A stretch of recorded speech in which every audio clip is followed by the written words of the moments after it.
Hi, I'm Laurie, the Flying Start to Driving. When you come to take your driving test, one of the items on the examiner's test report form is awareness and planning. Now, out of the almost 30 items on the form, it could be argued that that one is the most important, because if you're totally aware of all that's going on around you and you're planning ahead as to how best to deal with everything, then you've got your driving totally under control and you're pretty much addressing all of the other items on the examiner's form. Now, one way of improving your abilities in this area is to try giving a commentary as you drive, talking about what you're looking at and what you're thinking about. And as there's generally lots going on around you, you can't talk about everything that you're looking at. You've got to prioritize, and that's part of what's involved in this technique. If you're talking about what you're thinking about, if you're thinking about what's ahead, you've got to think ahead sufficiently to get your words out early enough, otherwise you've passed whatever it is you were talking about and thinking about. So it forces you to think ahead and look ahead. And I'm going to try and give an illustration over the next few minutes of this commentary driving.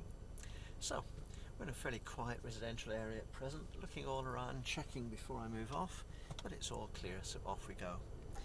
And probably on screen you can see already that the road can't go straight ahead. There's a line of trees, so it must go left or right, so checking my mirrors before I get down here.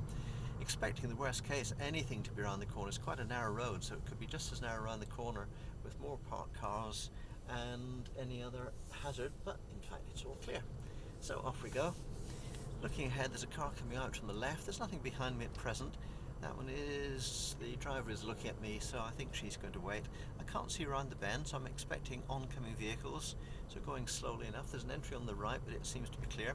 All of these parked cars represent hazards in a sense, in that they might hide pedestrians, or one of them might start to move off. Now here we've got a right-hand bend around which I can't see, but there is space to the left. So having checked mirrors, I'm going to move over to the left in the hope of getting an earlier view around the bend of any vehicle coming towards me, and there aren't any. Watching the vehicles on the left, the two trucks, there is activity there, expecting someone to step out. Watching ahead, there's more activity down here, pedestrians, and a car was moving on the left a moment ago. So scanning all the parked vehicles, expecting more pedestrian activity. Looking ahead, there's more pedestrians down the bottom here than there were along this road, and it's a more of a shopping centre type area, high street type area. So I'm expecting more pedestrian activity, car activity, delivery truck activity, expecting all of those things, looking all around, scanning the whole 180-degree arc, not just left and right, but over the other side for that guy with his door open, because that guy with his door open on the opposite side of the road, traffic coming down towards me will see it and will be pulling out. And now looking up here, I'm not going to get into this situation until I know I've got somewhere to go. With that van parking and activity on the left, pedestrian or driver, more activity here. Again, I'm not going to go into the situation until I've got a way through it. There's no point in blocking it unnecessarily, but now I can see that I will be able to get through. So squeezing through here, watching the oncoming guy. There's a pedestrian crossing, zebra crossing up here. Looking out for pedestrians, not just on the crossing, but approaching it and indeed crossing elsewhere. But all seems to be clear for the moment. Looking ahead, there's a car stopping on the left, clear to the right. Now here, this is a kind of dual carriageway. If I stay close to the central island, I'm away from all the activity on the left. Looking at the bus, it's going to move off in a moment. I'm expecting, there it goes. I'm going to slow down and let it go first, having checked mirrors. Expecting pedestrians to be near the bus, rushing for it before it moved off. There are there's loads of pedestrian activity here. So scanning all these guys, looking behind as well. Zebra crossing up ahead. Can't see to the left just yet, expecting pedestrians to be there. In fact, there aren't. Pedestrian crossing is now clear. Got oncoming traffic queuing to turn right and pedestrians over on my right. I'm going to be turning right up at the end here. I don't want to get into that right-hand lane too early because I'll block the oncoming traffic, but now that the final silver car has passed, I've got space to tag on behind this white one. I'm watching that bus. I'm going to try and make sure I give it enough space to get through here. So I'm just going to stay where I am for the moment, let the bus come through, and then I'll sneak through because the bus can't get through behind me now unless I move forward.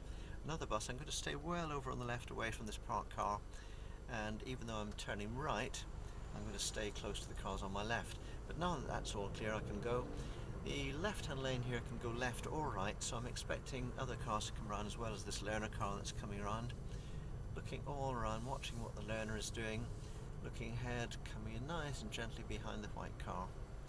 So that's given you an idea about giving a commentary, so it forces you to think ahead, look ahead and prioritise. It's a good technique. It's a technique that you can use whether you're a learner driver or an experienced one. You can talk to your instructor as a learner driver, you can talk to your partner if you're driving along with some, or you can just talk to yourself. It's a good technique. Now I'm watching this car on my left. It was moving slightly towards me just then, probably because of the bus that was stopping there. Anyway, I've stopped giving my commentary. I was summarising. So give it a try, see how you find it, and hopefully it will improve your ability to look ahead, plan ahead, anticipate, etc. All those high-level skills that are so essential for safe driving. Thank you for watching.